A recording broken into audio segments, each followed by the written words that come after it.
Hello, welcome to Regard, Regulatory Guidance for Academic Research of Drugs and Devices.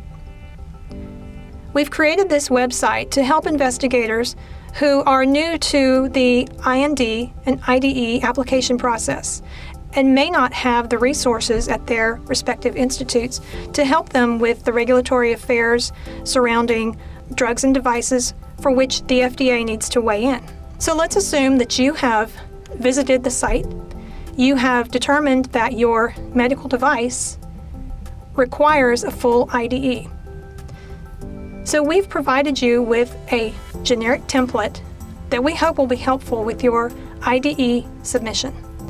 So to find the template, you can go to our Resources tab, click on Regulatory Forms and Templates, and you'll find our IDE template. This is a Word document. It's not protected, so you can fill it out. Keep in mind that not all of the sections are going to apply, and if there are sections that don't apply, you can simply put not applicable. So you'll notice that we've included a table of contents, and we strongly suggest that you maintain the order of the table of contents, as this is how the FDA expects to see the data presented. It'll facilitate their review, and it'll help you to be sure that you've included everything that the FDA needs to make their safety determination as to the device's use.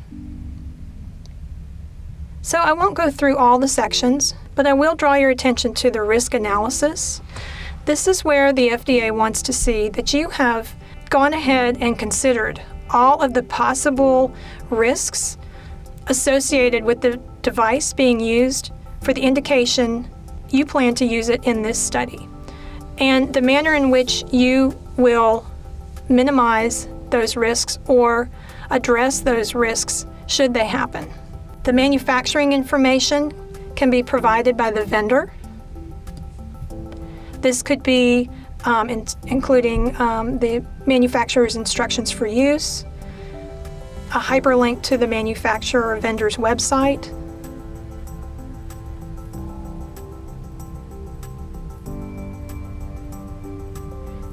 we have an example of the investigator's agreement.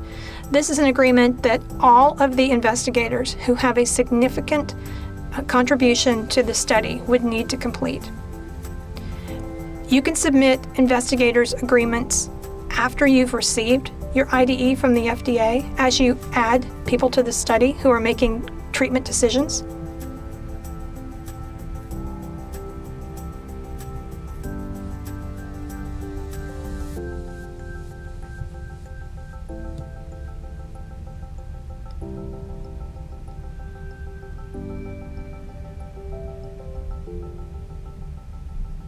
For the informed consent, you're going to use your institution or the IRB of records informed consent template. And additional information could be full PDFs of the references that you have made in your document. You could add the instructions for use. The manufacturer's information can all be included here. Remember that everything that you submit to the FDA will be reviewed.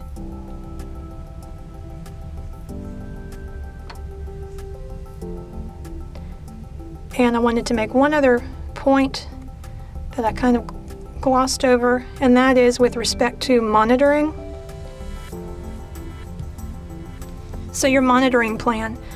This includes not only you as the sponsor investigator monitoring the entire conduct of the study, meaning that you have maintained adequate records, that you have informed the FDA and the IRB of any reports or amendments, but also the monitoring of the clinical status of all of the study participants.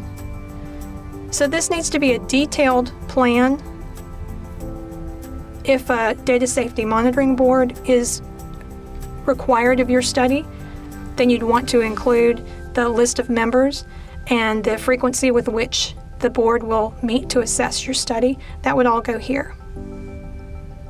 So I hope that this has been helpful. Remember, this is a generic template. but we do advise that you keep the table of contents. And if there's a section that does not apply, just simply put not applicable. Thanks for visiting Regard.